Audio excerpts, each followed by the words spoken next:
Hi ಎಲ್ಲರಿಗೂ ನಮಸ್ಕಾರ. Welcome back to my channel. ಇವತ್ತು ಈಸಿಯಾಗಿ ಕ್ವಿಕ್ಕಾಗಿ ಆಗುವಂಥ ಒಂದು ಲಂಚ್ ಬಾಕ್ಸ್ ರೆಸಿಪಿ ನೋಡೋಣ. ಪುದೀನ ಪಲಾವ್ ಮಾಡೋದು ಹೇಗೆ ಅಂತ ನೋಡೋಣ. ಇದಕ್ಕೆ ನಾನು ಒಂದು ಕಡಾಯಿ ತೊಗೊಂಡಿದ್ದೀನಿ. ಅದಕ್ಕೆ ಸ್ವಲ್ಪ ಎಣ್ಣೆ ಸೇರಿಸ್ಕೊಳ್ತಾ ಇದ್ದೀನಿ. 5ರಿಂದ 6 ಸ್ಪೂನಷ್ಟು ಎಣ್ಣೆ, 1 ಪೀಸಷ್ಟು ಚಕ್ಕೆ, 4ರಿಂದ 5 ಲವಂಗ, ಒಂದು 3 ಏಲಕ್ಕಿ, ಒಂದು ಪಲಾವ್ ಎಲೆ, ಇಷ್ಟನ್ನು ಮಸಾಲೆ ಐಟಮ್ಸ್ನ ಸೇರಿಸ್ಕೊಂಡು ಫ್ರೈ ಮಾಡ್ಕೊಳ್ಬೇಕಾಗುತ್ತೆ. ಇದಕ್ಕೀಗ ಒಂದು ಅರ್ಧ ಸ್ಪೂನಷ್ಟು ಶಾಯಿ ಜೀರ ಹಾಕ್ಕೊಳ್ತಾ ಇದ್ದೀನಿ.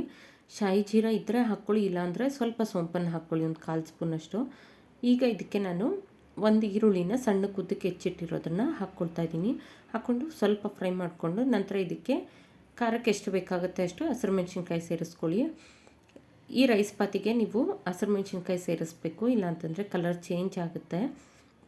ಆದಷ್ಟು ಖಾರಕ್ಕೆ ಹಸಿರು ಮೆಣಸಿನ್ಕಾಯಿ ಸೇರಿಸ್ಕೊಳ್ಳಿ. ಈಗ ಇದನ್ನು ಸ್ವಲ್ಪ ಫ್ರೈ ಮಾಡಿಕೊಡೋಣ ಚೆನ್ನಾಗಿ. ತುಂಬಾ ಚೆನ್ನಾಗಿರುತ್ತೆ, ಲಂಚ್ ಬಾಕ್ಸಿಗಂತೂ ಇಷ್ಟಪಟ್ಟು ತಿಂತಾರೆ. ರೆಗ್ಯುಲರಾಗಿ ರೈಸ್ ಬಾತ್ ಮಾಡೋದಕ್ಕಿಂತ ಈ ಥರ ರೈಸ್ ಪಲಾವ್ ಮಾಡಿಕೊಡಿ, ತುಂಬಾ ಇಷ್ಟಪಟ್ಟು ತಿಂತಾರೆ. ಹಾಗೆ 1 ಸ್ಪೂನಷ್ಟು ಫ್ರೆಶ್ ಆಗಿ ಕುಟ್ಟಿರುವಂಥ ಶುಂಠಿ ಬೆಳ್ಳುಳ್ಳಿ ಪೇಸ್ಟನ್ನು ಹಾಕ್ಕೊಳ್ತಾ ಇದ್ದೀನಿ. ಹಸಿ ಸ್ಮೆಲ್ ಹೋಗೋವರೆಗೂ ಸ್ವಲ್ಪ ಫ್ರೈ ಮಾಡಿಕೊಡ್ಬೇಕಾಗುತ್ತೆ. ಈಗ ನೋಡಿ, ಇದು ಫ್ರೈ ಮಾಡಿಕೊಟ್ಟಿದ್ದೀನಿ. ಹಾಗೆ ನಾನಿಲ್ಲಿ ಒಂದು ದೊಡ್ಡ ಇಡಿಯಷ್ಟು ಪುದೀನನ ಫುಲ್ಲು ಪೇಸ್ಟ್ ಮಾಡಿ ಇಟ್ಕೊಂಡಿದ್ದೀನಿ, ಅದನ್ನು ಸೇರಿಸ್ಕೊಳ್ತಾ ಇದ್ದೀನಿ.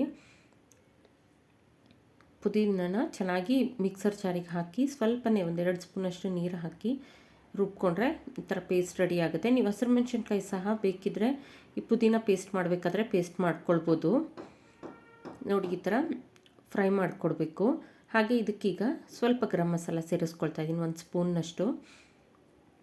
ನೀವು ಈ ಥರ ಗೊಜ್ಜು ರೆಡಿ ಮಾಡಿ ಇಟ್ಕೊಂಡಿದ್ರೆ ಯಾವಾಗ ಬೇಕಾದರೂ ರೈಸ್ ಮಾಡ್ಕೊಳ್ಬೋದು, ರೆಫ್ರಿಜರೇಟರಲ್ಲಿ ಸ್ಟೋರ್ ಮಾಡ್ಕೊಳ್ಬೋದು. ನೋಡಿ, ಇಲ್ಲಿ ಉಪ್ಪನ್ನು ಸಹ ಸೇರಿಸ್ತಾ ಇದ್ದೀನಿ. ಈಗ ರುಚಿಗೆ ಎಷ್ಟು ಬೇಕಷ್ಟು, ನಾನು ರೈಸ್ಗೆ ಉಪ್ಪು ಹಾಕಿನೇ ರೈಸ್ ಮಾಡಿಟ್ಕೊಂಡಿರೋದ್ರಿಂದ ಗೊಜ್ಜಿಗೆ ಎಷ್ಟು ಬೇಕಷ್ಟು ಉಪ್ಪನ್ನು ಸೇರಿಸ್ಕೊಳ್ತಾ ಇದ್ದೀನಿ. ನೀವು ಈ ಪ್ಲೇಸಲ್ಲಿ ಈಗ ಬಟಾಣಿ ಸಹ ಸೇರಿಸ್ಕೊಳ್ಬೋದು, ಫ್ರೋಸನ್ ಬಟಾಣಿ ಸಿಕ್ಕಿದ್ರೆ ಅದನ್ನಾದರೂ ಸೇರಿಸ್ಕೊಳ್ಬೋದು. ಈಗ ಒಂದು ಸ್ವಲ್ಪ ಪುದೀನನ ನಾನು ಕಟ್ ಮಾಡಿ ಇಟ್ಕೊಂಡಿರೋದನ್ನು ಸೇರಿಸ್ತಾ ಇದ್ದೀನಿ. ಫ್ಲೇವರ್ ತುಂಬ ಚೆನ್ನಾಗಿರುತ್ತೆ, ಈ ಥರ ಕಟ್ ಮಾಡಿ ಸಹ ಹಾಕ್ಕೊಳ್ಳಿ.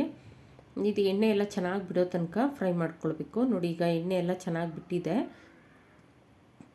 ನಾನಿಲ್ಲಿ ಮೊದಲಿಗೆ ರೈಸ್ ಮಾಡಿ ಇಟ್ಕೊಂಡಿರೋದನ್ನು ಬೆರೆಸ್ಕೊಳ್ತಾ ಇದ್ದೀನಿ. ರೈಸ್ನ ಹಾಕ್ಕೊಂಡು ರೈಸ್ ಸ್ವಲ್ಪ ತಣ್ಣಕ್ಕಾದ ನಂತರ ಬೆರೆಸ್ಕೊಳ್ಳಿ. ನಾನಿಲ್ಲಿ ಟೈಮ್ ಕಡಿಮೆ ಇದ್ದಿದ್ದರಿಂದ ಬಿಸಿನೇ ಬೆರೆಸ್ಕೊಳ್ತಾ ಇದ್ದೀನಿ. ತುಂಬಾ ರುಚಿಯಾಗಿರುತ್ತೆ, ಯಾವಾಗ ಬೇಕಿದ್ರೆ ಆವಾಗ ಮಾಡ್ಕೊಳ್ಬೋದು, ಕ್ವಿಕ್ಕಾಗಿ ಸಹ ಆಗುತ್ತೆ. ಹಾಗೆ ಬೆಳಗ್ಗೆ ಲಂಚ್ ಬಾಕ್ಸಿಗೆ ಏನು ಮಾಡೋದನ್ನು ಟೆನ್ಷನ್ ಇರೋದಿಲ್ಲ. ಈ ಥರ ನೀವು ಪುದೀನ ಸೊಪ್ಪು ಹೆಚ್ಚಾಗಿತ್ತಂತಂದರೆ ಈ ಥರ ಗೊಜ್ಜನ್ನು ಮಾಡಿ ಎತ್ತಿಟ್ಕೊಳ್ಬೋದು ಫ್ರಿಜ್ಜಲ್ಲಿ. ಒಂದು 3 to 4 ಡೇಸ್ ಆದರೂ ಫ್ರಿಜ್ಜಲ್ಲಿ ಸ್ಟೋರ್ ಮಾಡ್ಕೊಳ್ಬೋದು, ಚೆನ್ನಾಗೇ ಇರುತ್ತೆ. ನೋಡಿ, ಈ ಥರ ನೀಟಾಗಿ ಬೆರೆಸ್ಕೊಡಿ. ಹುಳಿ ಇಷ್ಟಪಡೋಂಥವ್ರು ಒಂದು ಅರ್ಧ ಲೆಮನ್ನ ಸೇರಿಸ್ಕೊಳ್ಬೋದು. ಈ ಟೈಮಲ್ಲಿ ನಾನು ಲೆಮನ್ ಏನು ಸೇರಿಸ್ತಾ ಇಲ್ಲ. ಇಲ್ಲಿ ನಾನು ಸ್ವಲ್ಪ ಈರುಳ್ಳಿನ ಸ್ವಲ್ಪ ಬ್ರೌನ್ ಆಗೋ ತನಕ ಫ್ರೈ ಮಾಡಿ ಈಗ ಬೆರೆಸ್ಕೊಳ್ತಾ ಇದ್ದೀನಿ. ಈ ಥರ ಸ್ವಲ್ಪ ಬ್ರೌನಾಗಿ ಫ್ರೈ ಮಾಡಿ ಬೆರೆಸೋದ್ರಿಂದ ಟೇಸ್ಟ್ ಸಹ ಚೆನ್ನಾಗಿರುತ್ತೆ. ನೋಡಿ, ಕ್ವಿಕ್ಕಾಗಿ ಪುದೀನ ಪಲಾವ್ ರೆಡಿಯಾಗಿದೆ.